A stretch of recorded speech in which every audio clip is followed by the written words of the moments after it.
ಮೊನ್ನೆ ನಡೆದಂಥ ಘಟನೆ ಹುಬ್ಬಳ್ಳಿಯಲ್ಲಿ ಕುಮಾರಿ ನೇಹಾ ಹಿರೇಮಠ ಅವರ ಹತ್ಯೆ. ಫಯಾಜ್ ಅನ್ನುವಂಥ ವ್ಯಕ್ತಿ ಕಾಲೇಜ್ ಕ್ಯಾಂಪಸ್ಸಿನಲ್ಲೇ ಆಡಗಲೇ 9 ಬಾರಿ ಚಾಕು ಇರಿದು ಕೊಲೆ ಮಾಡಿರುವ ಘಟನೆ ಅತ್ಯಂತ ತೀವ್ರವಾಗಿ ಖಂಡಿಸ್ತೇವೆ.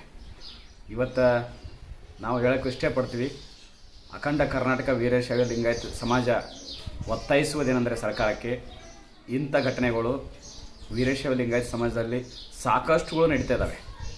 ಇವತ್ತು ಕುಮಾರಿ ನೇಹಾ ಪಾಟೀಲ್ನ ಹಾಡಗಲೇ ಚುಚ್ಚಿ ಕೊಲೆ ಮಾಡುವಂಥದ್ದು ಭಾಳ ನಮ್ಮ ಸಮಾಜ ತಲೆ ತೆಗೆಸುವಂಥ ಒಂದು ಕೆಲಸ ಆಗಿದೆ. ಯಾಕೆ ಈ ಥರ ಆಗ್ತಾಯಿದೆ ಅಂದರೆ, ಆರೋಪಿಗಳಿಗೆ ಕಠಿಣ ಶಿಕ್ಷೆ ಆಗದ ಕಾರಣ ಈ ಥರ ಆಗ್ತಾಯಿದೆ.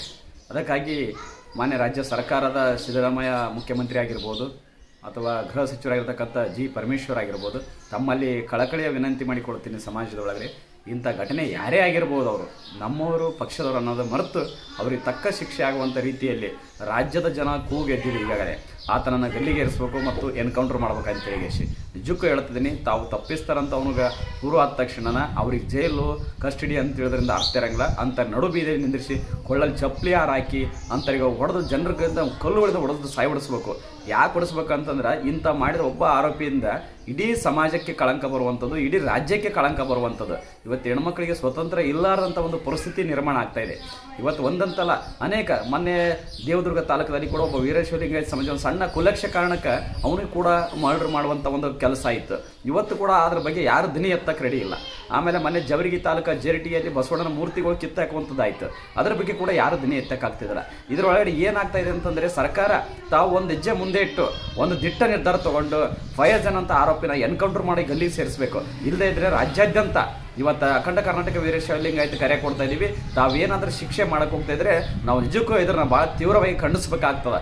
ಮತ್ತು ಇದರಲ್ಲಿ ದಯವಿಟ್ಟು ಎಲ್ಲ ರಾಜಕಾರಣಿಗಳಲ್ಲಿ ನನ್ನೊಂದು ಕಳಕಳಿ ವಿನಂತಿಸಿಕೊಳ್ತಾ ಇದ್ದೀನಿ. ನೇಹಾ ಪಾಟೀಲ್ ಸಾವಿನ ಅನ್ಯಾಯ ಅವ್ರ ಕುಟುಂಬಕ್ಕೆ ಶಕ್ತಿ ಆ ದೇವ್ರು ಕೊಡಲಿ, ಮತ್ತು ನಾವು ಅದನ್ನೆಲ್ಲ ನಾವು ವಿರೋಧಿಸೋಣ. ಆದರೆ ಅದನ್ನು ಬಿಟ್ಟು ಉದ್ದೇಶಪೂರ್ವಕವಾಗಿ ಒಂದು ಸಮಾಜದ ವಿರುದ್ಧ ಆಗಲಿ, ಒಂದು ಜಾತಿ ವಿರುದ್ಧ ಆಗಲಿ ನಾವು ಎತ್ತೋದು ಬೇಡ. ಆಕೆ ನಿಜವಾಗ್ಲೂ ಅನ್ಯಾಯ ಆಗಿದೆ. ಆ ಅಮ್ಮನ ಪರವಾಗಿ ನಮ್ಮೆಲ್ಲ ಸಮಾಜದ ಬಾಂಧವರಿರಬೇಕು. ಇಡೀ ಕರ್ನಾಟಕದ ಜನ ಆಲ್ರೆಡಿ ಎಲ್ಲ ಕನ್ನಡ ಪರ ಸಂಘಟನೆಗಳು ಎಲ್ಲರೂ ಕೂಡ ಬೆಂಬಲ ಕೊಟ್ಟಿದ್ದಾರೆ. ಅವರಿಗೆಲ್ಲರಿಗೂ ತುಂಬ ಧನ್ಯವಾದಗಳನ್ನು ಹೇಳ್ತೀನಿ. ಅದ್ರ ಜೊತೆಗೆ ಅಂತ ಮಾಡಿದಂಥ ಆರೋಪಿ ಯಾವನೇ ಇರಲಿ, ಅವ ಯಾವುದೇ ಸಮುದಾಯದವಿರಲಿ, ಯಾವುದೇ ಪಾರ್ಟಿಯವಿರಲಿ, ಯಾವುದೇ ಧರ್ಮದವಿರಲಿ, ಅಂಥವ್ರಿಗೆ ನಾವು ಯಾರು ಕ್ಷಮಿಸುವಂಥ ಮಾತೇ ಬರೋದಿಲ್ಲ. ಅಂಥವ್ರ ನಡು ಬೀದಿಯಲ್ಲಿ ಇಟ್ಟು ಗುಂಡಿಟ್ಟು ಹೊಡೆಯುವಂಥ ಒಂದು ಕೆಲಸ ಮಾಡೋಣ. ಮತ್ತು ಮುಂಬರೋ ದಿನಗಳಲ್ಲಿ ಇಂಥ ಘಟನೆಗಳಾಗುವಂತೆ ಸರ್ಕಾರ ಮುಂಜಾಗ್ರತೆ ವಹಿಸಿ ಆ ನೇಹ ಕುಟುಂಬಕ್ಕೆ ಏನಾದರೂ ಒಂದು ಸೂಕ್ತ ಭದ್ರತೆ ಕೊಡಬೇಕು. ಅಂಥ ಆರೋಪಿಗಳಿಂದ ಯಾರ್ಯಾರಿದ್ದಾರೆ, ಯಾವ ಕಾರಣಕ್ಕಾಯಿತು, ಇದು ಲವ್ ಜಿ ಅದು ಅಥವಾ ಅದರಿಂದ ಹಿನ್ನೆಲೆ ಏನದಂತ ಸರಿಯಾದ ರೀತಿಯಲ್ಲಿ ತನಿಖೆ ಮಾಡಿ ತಪ್ಪಿಸಿದ ಫಯಾಜನನ್ನು ಮಾತ್ರ ಎನ್ಕೌಂಟರ್ ಮಾಡ್ಬೇಕಂತ ನಮ್ಮ ಸಂಘಟನೆ ಒತ್ತಾಯ ಮಾಡ್ತಾ ಇದೆ. ಅತಿ ಶೀಘ್ರದಲ್ಲೇ ನಾವು ಹುಬ್ಬಳ್ಳಿ ನೇಹಾ ಪಾಟೀಲ್ ಮನೆಯವರಿಗೆ ಭೇಟಿ ನೀಡಿ ಅವ್ರ ಸ್ವಾಂತನ ಹೇಳಿ ಅದರ ಬಗ್ಗೆ ವಿಷಯ ತಿಳ್ಕೊಂಡು ನಾವು ಮುಂದಿನ ಕಾನೂನು ಹೋರಾಟದ ಬಗ್ಗೆ ನಾವು ಕೂಡ ಪ್ರಯತ್ನ ಮಾಡ್ತೀವಿ. ಎಲ್ಲ ಜಿಲ್ಲೆಗಳಲ್ಲಿ ಈಗಾಗಲೇ ಜಿಲ್ಲಾಧ್ಯಕ್ಷರಿಗೆ, ತಾಲೂಕಾಧ್ಯಕ್ಷರಿಗೆ ಮಾಹಿತಿ ಕೊಟ್ಟಿದ್ದೀವಿ. ತಾವು ಕೂಡ ಮನವಿ ಪತ್ರ ಸಲ್ಲಿಸಿ ಅಂತೇಳಿ ಮುಂದೆ ಇದು ದೊಡ್ಡ ಉಗ್ರ ಹೋರಾಟ ಮಾಡ್ತೀವಿ. ನಮ್ಮ ಸಮಾಜದಲ್ಲಿ ನಿರಂತರವಾಗಿ ಅನ್ಯಾಯ, ದಬ್ಬಾಳಿಕೆ, ಕೊಲೆಗಳು ನಡೀತಾನೆ ಇದ್ದಾವೆ. ಇದರ ಬಗ್ಗೆ ಯಾರು ಧ್ವನಿ ಎತ್ತಾ ಇಲ್ಲ. ಸರ್ಕಾರ ಕೂಡ ಒಂದು ದಡ್ಡ ಹೆಚ್ಚಿ ತೋಡು ದಯವಿಟ್ಟು ವಿನಂತಿಸಿಕೊಳ್ತೀರಿ. ಫಯಾಜ್ ಅನ್ನೋ ವ್ಯಕ್ತಿನ ಎನ್ಕೌಂಟರ್ ಮಾಡಬೇಕು, ಗಲ್ಲಿಗೆ ಸೇರಿಸ್ಬೇಕು ಅಂತೇಳಿ ಕಳಕಳಿ ವಿನಂತಿಸಿಕೊಳ್ತೇವೆ.